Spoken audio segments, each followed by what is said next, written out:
Merci mes chers camarades, merci mes chers amis de m'avoir donné cette occasion d'être parmi vous. Et je suis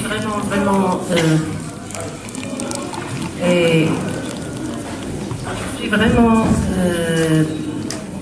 désolée et franchement, avec cette présence, avec ces jeunes rayonnants, avec ces jeunes pleins de vie et d'énergie, j'aurais bien aimé vous transmettre notre réussite, notre expérience pendant notre évolution. J'aurais bien aimé parler de choses positives. J'aurais bien aimé qu'on partage avec vous les bons effets de la révolution. Mais je crois que c'est un peu tôt. Donc je suis là essentiellement, et en France maintenant, cette période pour la commémoration de la deuxième année de l'assassinat de Chokri Belaïd. Chokri Belaïd qui est assassiné avec d'autres en cette période au XXIe siècle. Et c'est bien étrange quand on parle d'assassinat politique comme mode de résoudre les différences politiques et les conflits politiques par les assassinats. Donc normalement on aurait dû dépasser tout cela et on aurait dû être dans une totalement autre procédure et autre situation politique en Tunisie et un peu partout dans le monde, surtout après les longues expériences et les longues douleurs tragédiques que viennent d'exprimer mes amis et mes camarades maintenant.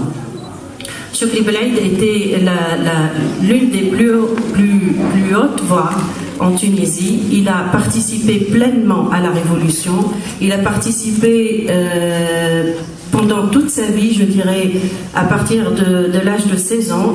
C'est un militant de gauche. Il n'a pas arrêté de militer tout le temps. Et puis, pendant la révolution, il était actif, très actif.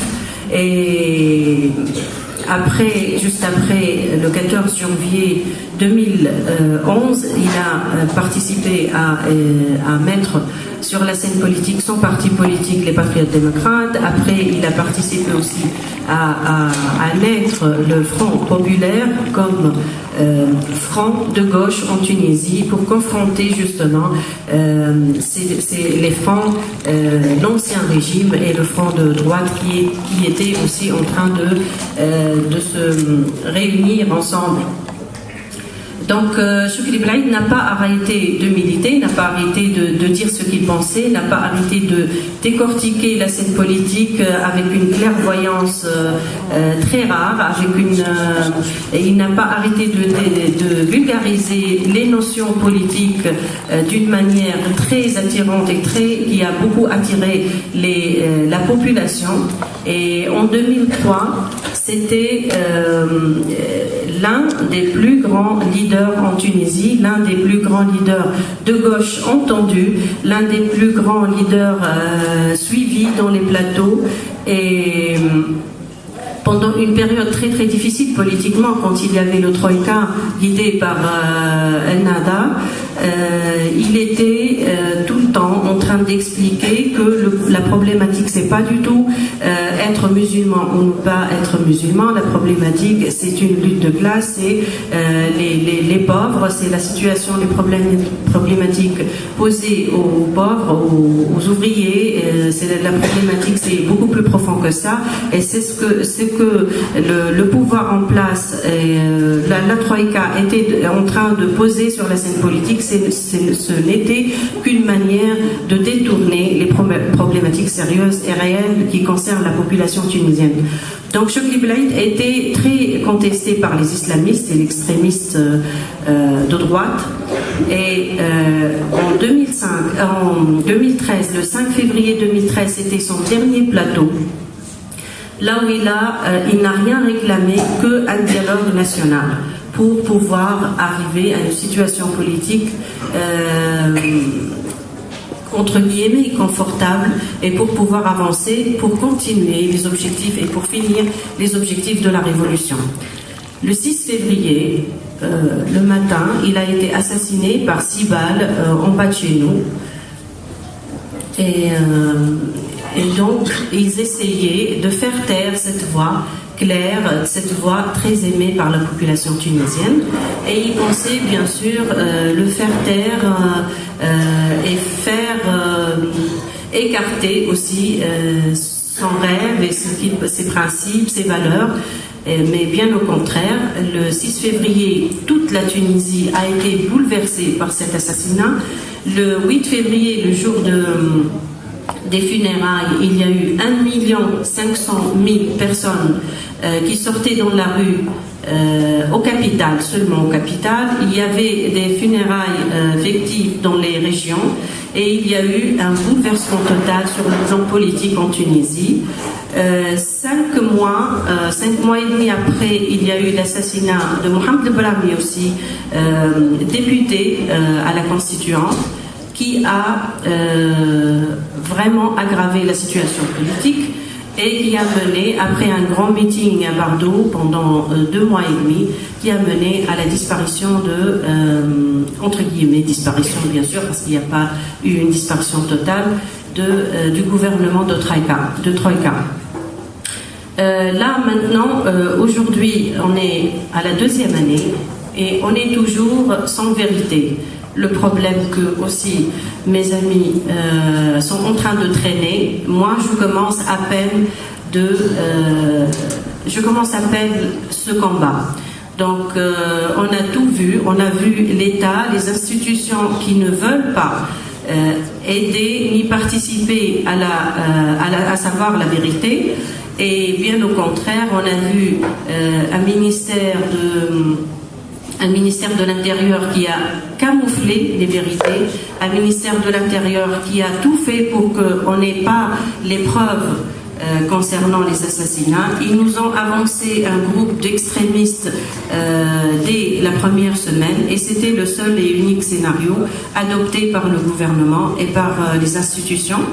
Et donc, voilà, moi je pense que c'est un long combat.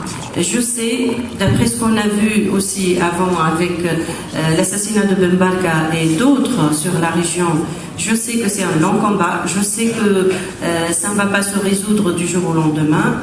Je sais que ça demande beaucoup d'énergie et beaucoup de soutien. Et je mène pas toute seule ce combat. C'est vrai que le côté politique est mené par le Parti des Patriotes démocrates, le parti de Chokri Belaïd et par le Front populaire aussi. Mais moi, j'ai choisi de répondre à la violence par une autre forme associative. Et c'est là, après 5 mois de l'assassinat, j'ai créé la fondation Chokri Belaïd contre la violence pour, tenir à chercher la vérité, toute la vérité, les exécuteurs de l'assassinat, mais aussi les commanditaires et tous ceux qui ont aidé à cet assassinat logistiquement de l'intérieur ou de l'extérieur, pour tenir la mémoire de Chokri Belaïd, ce qu'il a fait, ce qu'il a dit, et ce qu'il a donné à ce pays, et même, je crois, à l'humanité, parce que là, aujourd'hui, quand on dit qu'est-ce qu'on va donner à ces jeunes, qu'est-ce qu'on va avancer à ces jeunes, on peut dire le son de Chokri Belaïd, ce qu'il a donné, sa vie, ça il a offert à toute l'humanité pour que les camarades et les amis peuvent aussi combattre avec ce que Chokri Belaïd a avancé. Donc le deuxième but de la fondation, c'est garder la mémoire de Chokri Belaïd et de le faire savoir plus. Et le troisième but, c'est combattre la violence et le terrorisme qui est, vous savez très bien, chaque époque a son ogre. C'est le terrorisme maintenant, c'est l'ogre de la Méditerranée. Et là, on voit très bien que ça touche aussi les pays. On a vu il y a un mois Charlie Hebdo et qu'on ne sait pas ce qui va se passer encore plus. Donc, la fondation a une vocation, c'est de lutter contre la violence et le terrorisme, la violence politique du terrorisme, mais aussi toutes sortes de violences économiques, sociales, culturelles et même... Tout, c'est bon. Parce qu'il y en a plusieurs et parce que la Fondation pense que tout est lié ensemble et on ne peut pas mener un combat d'un seul angle. Le deuxième combat que je mène, c'est le combat d'une femme qui essaie de trouver sa place sur la scène politique aussi, parce que c'est pas facile, et je vous le dis, d'être dans un pays comme la Tunisie, de mener un combat de vérité et un combat politique. Donc, tout ce que je vous demande, c'est votre soutien, c'est de savoir ce qui se passe chez nous aussi, et de s'échanger de soutien et de solidarité, comme vous l'avez toujours fait, et tant qu'on est ensemble, tant qu'on sait ce qu'on est en train de faire, un monde meilleur sera très possible. Et merci.